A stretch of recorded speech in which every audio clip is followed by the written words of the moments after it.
Welcome to Real Time, Florida Sportsman. This week, we're fishing shallow water for grouper.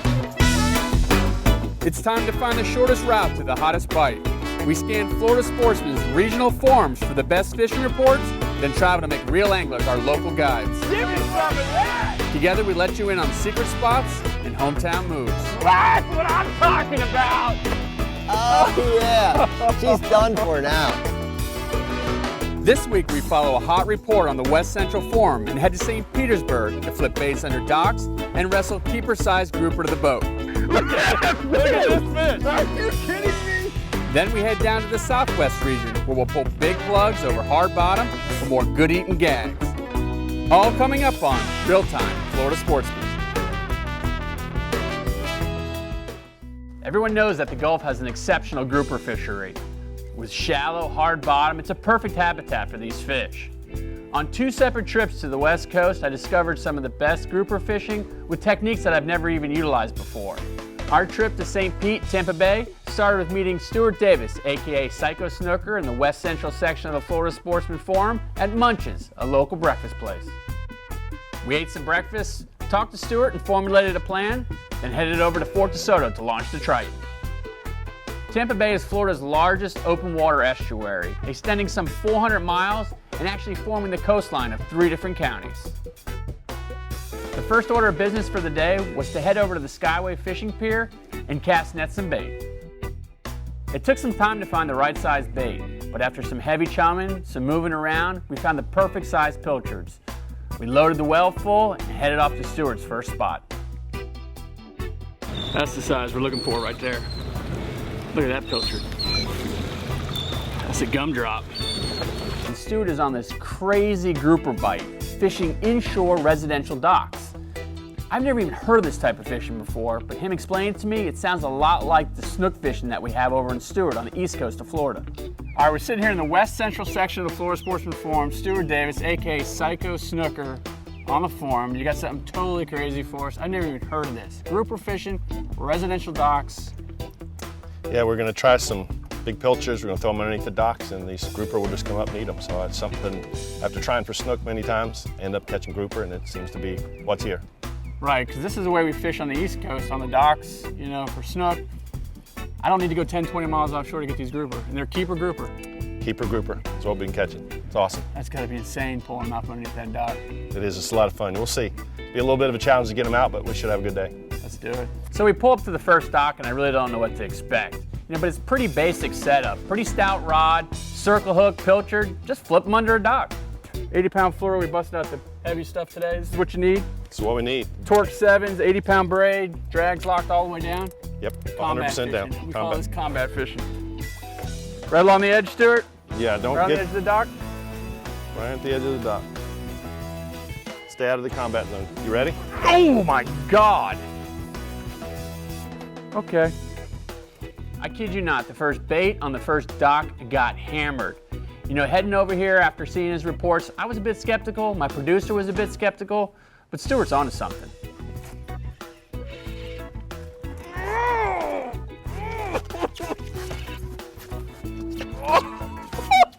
That's kidding me? That didn't take long. Oh my goodness.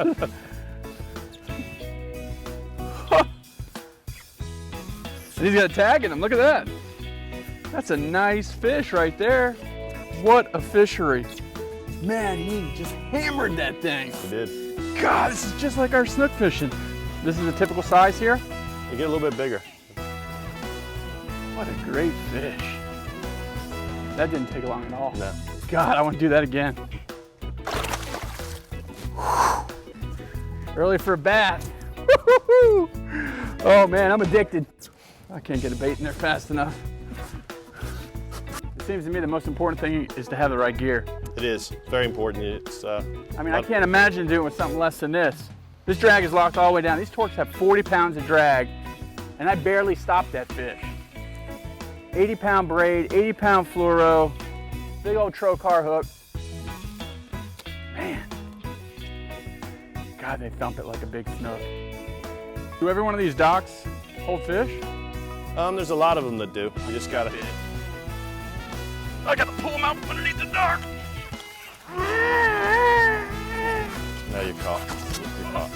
No, I'm not caught.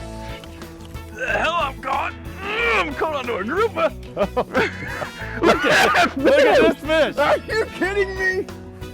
Oh my God. Why do you run 10, 20 miles offshore when you can do this right here? These are good-sized fish.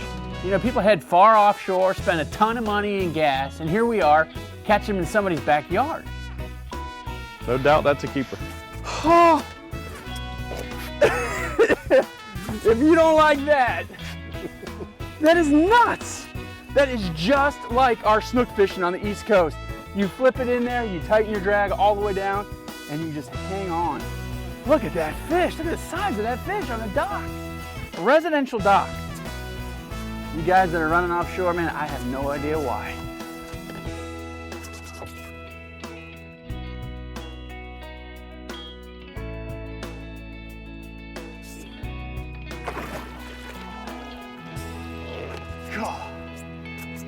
That is fun.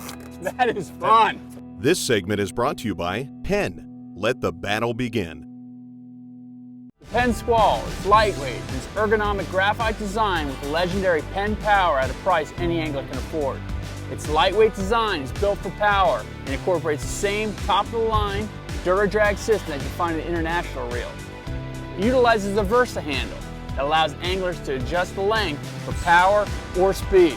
Penn took into account the finer details of reel design with the new Squall. It's extremely ergonomic design constructed with a lightweight graphite frame and side plates. And you'll notice the handle doesn't protrude above the frame, eliminating cutoffs by the line hanging over the lever. Look for the new Squall at your local tackle store or check out pennreels.com.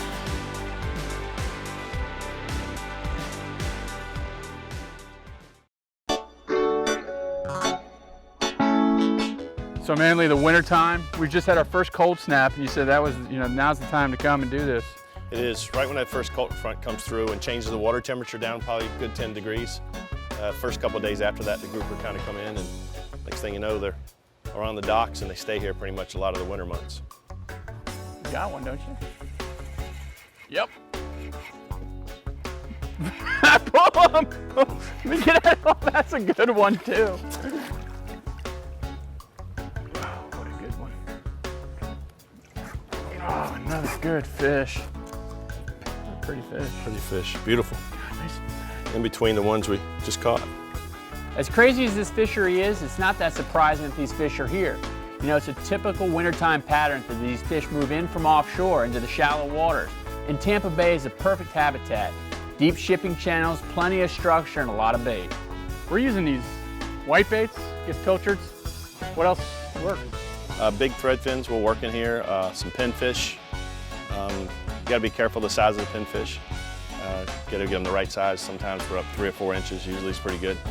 I don't know if he was being kind, a gracious host, but Stuart kept shaking his fish off. Oh, it's a big one. Pull him out of there. Pull him right. Pull him right. Pull him right. He wants to go right. Pull him right. Pull him right. He broke. He broke. I'm sorry, Pop-Pop. That was a giant. Yelling at you, telling you what to do in your home waters. Just smack me with the pole next time. Yeah, I kind of was a little bit concerned, but that was good. You were giving me good advice. How long have you been fishing these waters, Stuart? 18 years. 18 years. Jeez. Pretty much all inshore? Mostly inshore. I'm not an offshore guy. I like to cover the inshore and kind of learn the waters, and offshore seems to be pretty far to have to go get grouper. Yeah, especially when you got them in your backyard right here. Pretty lucky. The whole bay is full of them. You know, it was kind of funny talking to Stuart. He said he accidentally discovered this fishery. He'd been snook fishing these docks, kept losing fish, breaking off, beefed up his tackle, and finally realized it was grouper that he was losing. There you go. There you go. There you go.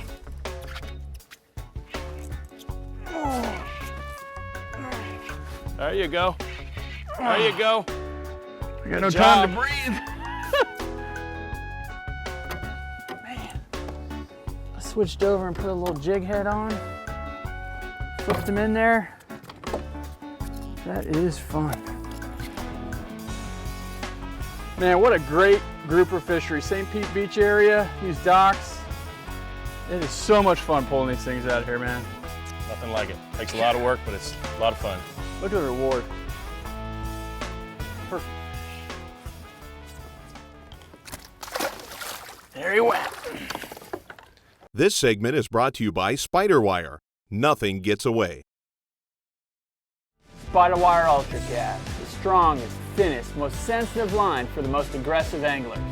Made with Dyneema, the world's strongest fibers. Enhanced casting and special color lock technology won't fade or rub off. Teflon pressure treated to shoot through your guides like a bullet. Its unique microfiber construction won't cut guides and resist digging in on reels. Wide range of sizes up to 250 pounds and multiple colors. Look for it at your local tackle shop.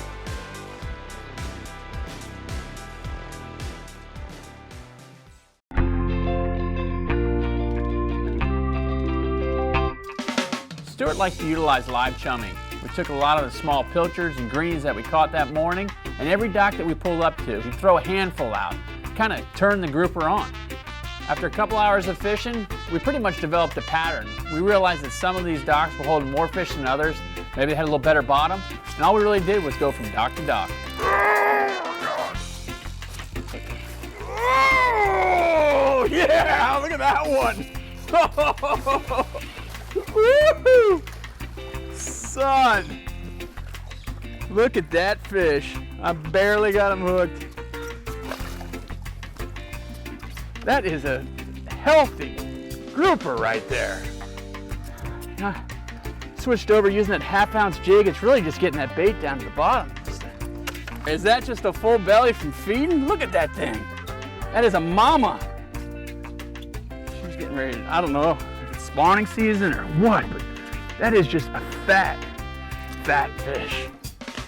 God, what a great grouper. Do that every time. It's pretty apparent you can do this type of fishing anywhere on the West Coast where you have a good offshore grouper population. These fish move in the wintertime and set up in these big bodies of water. And just like any other fish, they love structure. These residential docks are perfect habitat. Real time.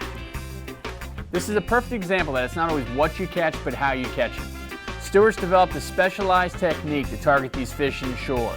I'm so glad I made the trip to Tampa Bay to experience this technique firsthand. But there are other unique ways of targeting these grouper when they move into the shallow waters. There's an upstart of guys that are trolling near shore, hard bottom. That's exactly what Andrew Purcell, aka Flatsbroke, is doing in the southwest region of the Florida Sportsman Forum. So I made my way down to Sarasota and met up with Andrew at a kind of unique place, a cook your catch restaurant. Andrew brought along some grouper that he caught a couple days before. We had some drinks, some fish, and ended up making plans to meet the next morning at Ken Thompson boat ramp. We got to the boat ramp just after sunrise and launched the Triton into Sarasota Bay. All right, first thing this morning, we're sitting here in Sarasota. So we got Longboat to the north, Leader to the south. We're right on the edge of the southwest section and the west central section of the Florida Sportsman Forum. Sitting here with Andrew Purcell, Flatsbroke on the forum. What you got planned for us? We're gonna go out and do some trolling for grouper today. Anywhere between 40, 55 feet of water, using big lip plugs. We got the Rapalas. Yeah. They're gonna dive down. You said start out in like 50 feet of water. Yeah, we're gonna start out deep, work our way in. We've been out a couple times this year, getting fish anywhere from right at legal, 22 inches to the big fish this year so far has been 33, 34 inches, about 13, 14 pounds. So it's been pretty good. So we're gonna go give it a shot. As we left New Pass into the Gulf, we were greeted with perfect conditions for the run offshore. All right, we're sitting here, what, 10 miles off, 12 miles off? Yeah, about probably 10, 11. We're in 49 feet of water, just over a little ledge system out here. Just gonna troll back and forth? Troll back and forth. The ledge line runs kind of northeast to southwest, so you're gonna troll over it, troll on the sides of it, just trying to figure out where the gags are laying today. All right, we got the new Penn squalls. We got a 30, a 25. I got 50-pound spider wire on this one. We're going to just a double line to a improved Albright, about a 6-foot section of 80-pound fluoro. And then just right to this Rapala, Magnum 30s we're gonna be trolling, try to get them down. Yeah, the trick is get them close to the bottom as possible. You don't really want them bouncing off the bottom. Some guys like them bouncing off the bottom. I don't, because if they're hitting the bottom, you're getting caught on the bottom. So this is another new technique that I haven't done much of, you know, trolling for bottom fish. So how far back do we set these? You're putting them probably 100 to 150 feet back. You know, we'll be going about 5.5 knots. I heard when they really come up and nail these things, they do a number. You want a tight drag, or how you want your drag? You want it pretty tight to set that hook, but you don't want it too tight. There is a very fine line. We put our 2 lines spread out, started trolling around, and really it's just a waiting game. You can see the action of those lures, yeah. Rod tip. They're down there just like this. This segment is brought to you by Rapala. Stand out in a crowd. Rapala has been my go-to hard bait for years. Whether I'm offshore trolling for wahoo or in search of snook and reds on the flat, Rapala's always had me covered. With detail to colors, eyes, internal holographic foil, textured scales, gills, and lateral lines, make Rapala lures come alive to match bait fish. VMC hooks, the finest quality hooks available, strong and extremely sharp, tuned to the lure to give excellent action. Whether it's the Clack and Wrap, the X-Wrap series, or the Magnum, you don't need to be a tournament angler to make these lures swim perfectly right out of the box.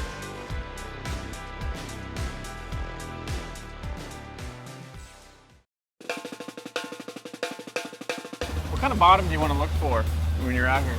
How do you fish it? Any large area is best, because you want to be, if you're trolling an artificial reef or a small single ledge, it's just one spot, and doing this you can't turn around real fast. So you want to look for a spread out area, whether it's Swiss cheese bottom or ledges or a combination of both, or pretty much anything bottom structure oriented that's over a pretty decent area. This particular ledge line runs about a mile or so. Things started out kind of slow, but just like with any other type of fishing, it's developing a pattern. We started marking some great bait on the bottom and realized these were the areas that we needed to concentrate on. There he is. There's a fish. Double. 2 fish. Oh, that one's off. That one's not, though. We just went over the top of that tabletop you marked. You said, you called it out. You said big tabletop. I just got hit. That one got hit? Yep, I got a fish. All right. We are doubled up.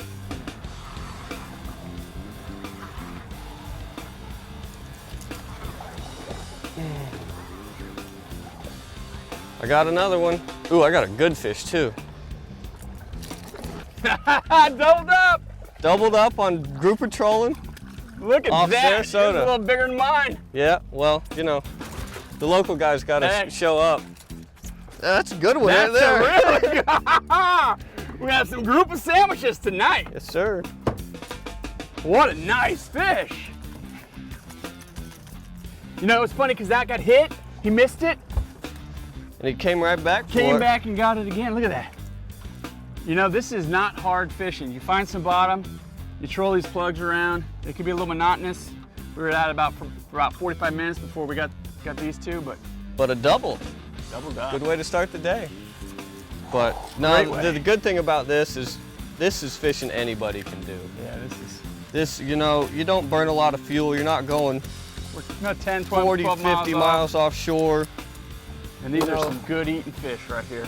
Yeah, it is. 22 inches has got to be. 22 inches. This one easily makes a mark. We're gonna have to measure yours I'll up. measure mine. 22 and a half. 22 and a half. Let's get some more. Yep. Get these ones on Get ice. these things on ice. Look how much bigger mine is. And just like that, things went from slow to full onslaught. We already have a 1-person limit in the Yeti, and more importantly, now we have a pattern. Now we know where to concentrate our efforts. How long have you been fishing this area? Well, I was born and raised here, so pretty much my whole life. My dad had me out on the water, a year old, 2 years old. So, been doing it my whole life, pretty much. Mainly offshore or you do both? Thought we just had a hit. Mainly now offshore, but when I was young, we started out fishing in the bays,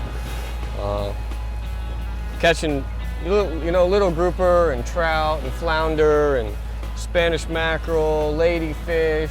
I mean, some of the best memories I have as a kid are drifting through Big Pass with shrimp, catching ladyfish. Yeah, it doesn't have to be No, it glory didn't. fish. No, back then it was quantity, not quality. And there he is. You better do your P90X or your insanity before you come out here. Your arms will burn. It's hard enough just reeling these lures in. Get a fish on. You really feel it. So there's some smaller ones out here too, not just the giants. A little short one. Amazing, he came up and ate that lure. I mean, look at that. Aggressive little guys. Let's let him go. Let's get a big one. There he goes. So things started to slow. We were catching some undersized fish. What we realized is that these ledges weren't holding the bait that the original spot was this morning. We decided to pick up and head back to the original line of ledges. As soon as we got back to the original spot, we were marking the bait and didn't take long to get a bite. That's what I like to see right there.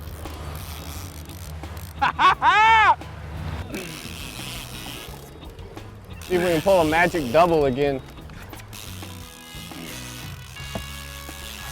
I think we're clear. See him. Another nice gag. Got it. Whoa, whoa, whoa, whoa, whoa. There we go. Yeah. Oh man. That's another good one. You got him? Yeah, I got him. All right, careful. There's hooks all the way down. He ate it good. Look at that, man. I tell you what, this West Central, Southwest region, trolling for grouper. I've read about it, I've heard about it, I saw your post. Maybe you want to come over here and do it. It's been a great day, man. Absolutely. We got some dinner. Definitely got some dinner. I've been fishing for over 30 years in my life and never utilized these techniques to catch grouper. It just goes to show you, there's always something to learn from others. Andrew, aka Flatsbroke, showed me that control right off the beach with big lip Rapala plugs to catch keeper-sized grouper. And Stuart Davis showed me you can have just as much success flipping pilchards on a circle hook underneath docks in Tampa Bay. I would have never discovered these techniques if it weren't for their reports on the Florida Sportsman forum. So keep posting your fishing reports, and you may be my guide next time on Real Time Florida Sportsman.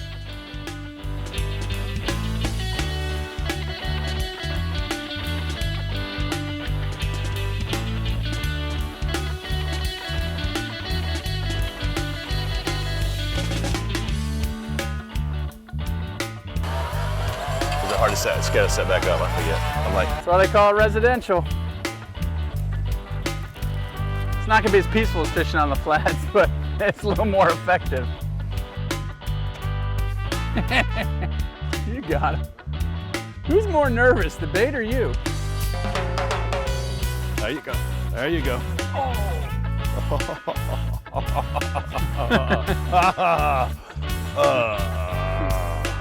Oh, he's sleeping. Yeah, you're sitting there sleeping. Turn him, turn him, turn him, turn him, turn him. There you go. There you go. There you go. There you go. There you go. That's how you do it. It's like largemouth fishing, flipping for bass. We're flipping for grouper. Real time.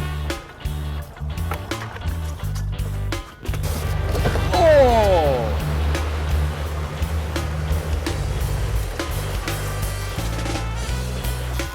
We're on again. Off. No way. You gotta be kidding me.